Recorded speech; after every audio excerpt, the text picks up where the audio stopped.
سلام خدمت دوستان عزیز علاقه‌مند به خیاطی. من سهیلا هستم از خیاطی آسون.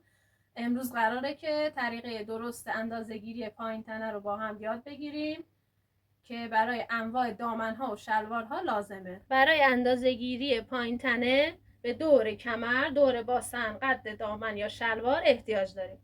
برای به دست آوردن دور کمر، بودترین جای کمر میشه خط کمر ما به یه بند احتیاج داریم که کش نیاد.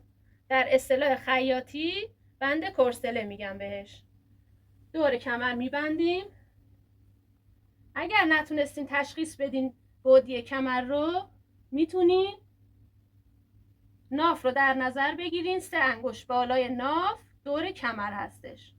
متر رو دور کمر میگیریم و اندازه میزنیم به این صورت که برای ما اینجا 65 هست.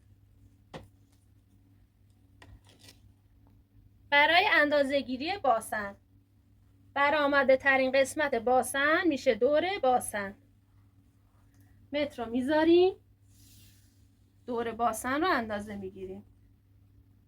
در اینجا برای ما شده 96. این برای کسایی که شکم صاف و تختی دارن. ولی اگه کسی شکم داشت، متر رو میکشیم به سمت ناف میاریم. هر اندازه‌ای بود میشه دور باسن شخص.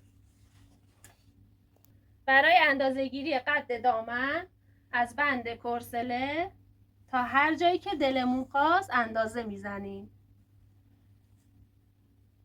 این پست رو سیو کنین تا یادتون نره. ممنون میشم. برای حمایت از من اون قلب سفید و قرمز کنین و منو سابسکرایب کنین. متشکرم.